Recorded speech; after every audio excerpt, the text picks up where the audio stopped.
going to be hard to top the last time Okie State was in town. Do you expect fireworks when they're here Sunday? We expect them to be as competitive as they always are, and we got to be ready at a high level, for sure. How do you carry the kind of what the guys were able to do against Michigan State, 9 bonus point wins? How do you work on carrying that over against an opponent like that? First thing that comes to mind is you think about the one weight class that we needed to get the L turned to a W, and then we just also realized that this team coming in is in that championship caliber ranking, and we're probably just outside of that, but this is a great opportunity to maybe position ourselves in that category, and that's where we want to be. I like our team.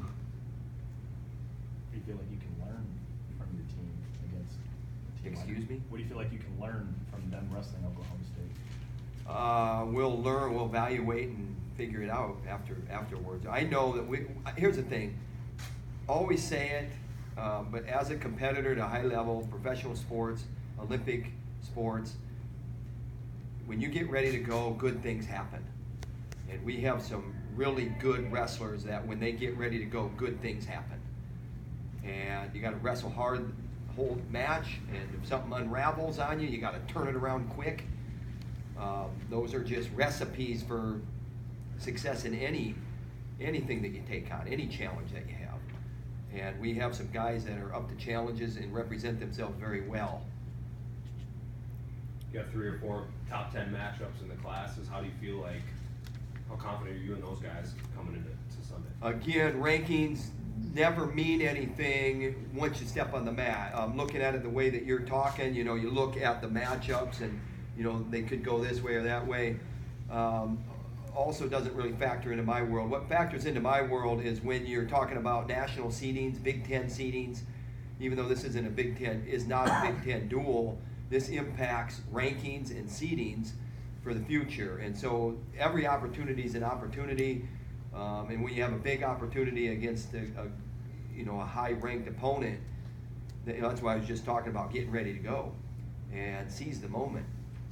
Jump on the opportunity and make it go your way. Make it go your way in this environment. Your team's shown a lot of growth since the first duel, I guess, against Illinois. What areas do you like about your team, the way they've responded in the last month and a half? Talked about it all year. Our lineup, we knew that our lineup would look differently this time of year. And it is looking different than it did earlier.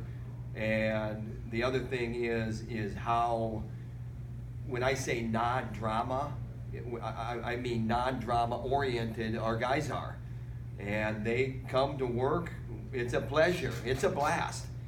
And it's different for me, because when you manage a team where you're trying to spark and continually get guys to, this really isn't what being the best is all about. So trying to get on the same page is not going to happen a whole lot of times. But that's coaching, so you keep working on them. You're not giving up on them. But when you have guys that come in every day and do what we as coaches expect every day, very consistently, it's very entertaining and fun to be in that room.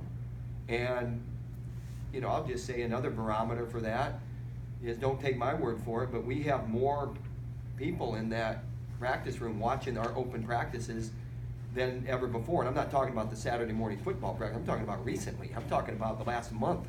I'm talking about over Christmas break.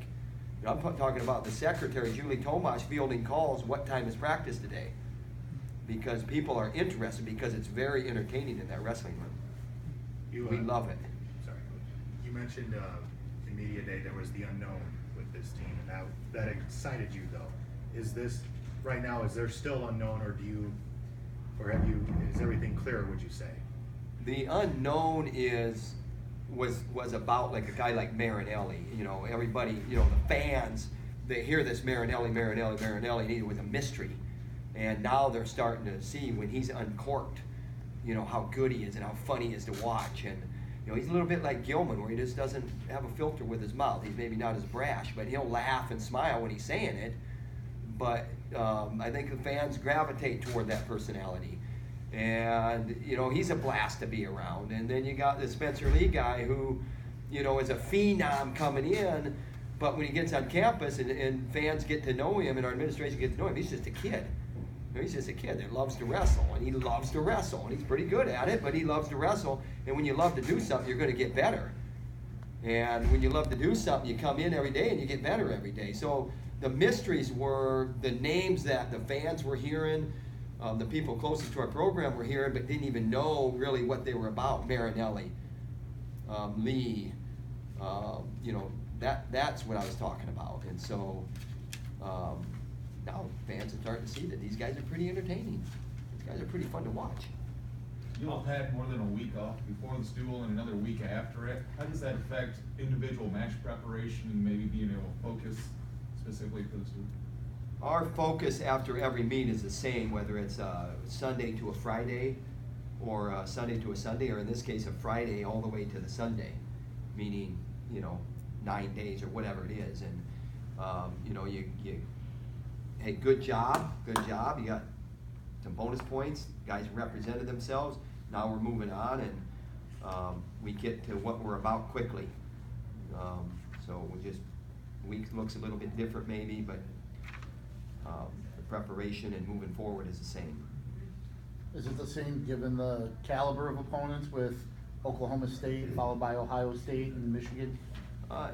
Anytime you have a high-level opponent coming in, I think Oklahoma State is 3 ranked, and you know there's a lot of history between the programs. There's a lot of pizzazz and, you know, carnival-like atmosphere that's exciting for the fans. You know, last time I checked, we had 9,000 tickets sold, and it's only Tuesday. So, you know, you're going to have the excitement that goes into that in your maybe training or whatever, but you know, you treat it the same with, hey, this is Oklahoma State. They're coming in and they're coming after the same thing you're after. They're coming in to beat you, and they're coming in to beat you bad. And you're going to have an opportunity, and what are you going to do with that opportunity? And if our guys get ready to go, I feel real good about our chances. How does Spencer impact your lower weights across the board? He impacts our whole team because he's a natural catalyst because of how he wrestles, because of his energy, because of his personality. Yesterday he had a workout where he was, you know, in a live go with a guy for, you know, an hour and 15 minutes or whatever, after we got warmed up, whatever it was, and then spent another, you know, 20 minutes to a half hour with the guy coaching him and helping him. And that's the kind of teammate that you want. That's the kind of teammates that I had, that I remember and have the fondest memories. Teammates that are mentors. When they whip my butt, they help me. And so he's cut from the same cloth as a guy like Gilman and Brooks.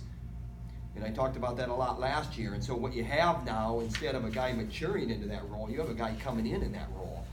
And that has a lot to do with his dad being a high-level coach in judo and his mom being a high-level coach her whole life. And really, she was a competitor, but you know, when you're done competing, then you transfer that, whether it's raising kids or whatever.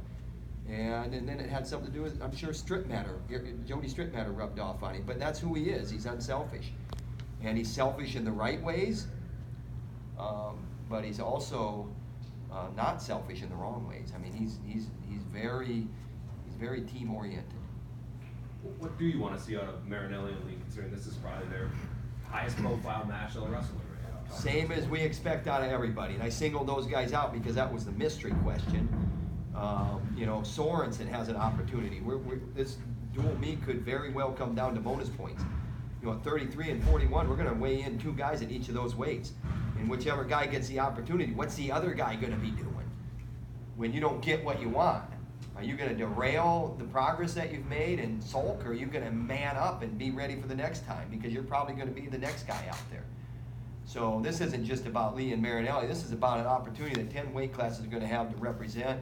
And we have a high-powered team coming in, and our fans love this, and the tradition between the 2 teams is strong, and there's a lot at stake for the University of Iowa wrestling program in that where are we going to? after the Midlands, and Arizona State and Rutgers were supposed to push us. And the Illinois meet, you know, where we were down by 5 going to the last match and ended up winning that bout by fall and then winning the dual meet.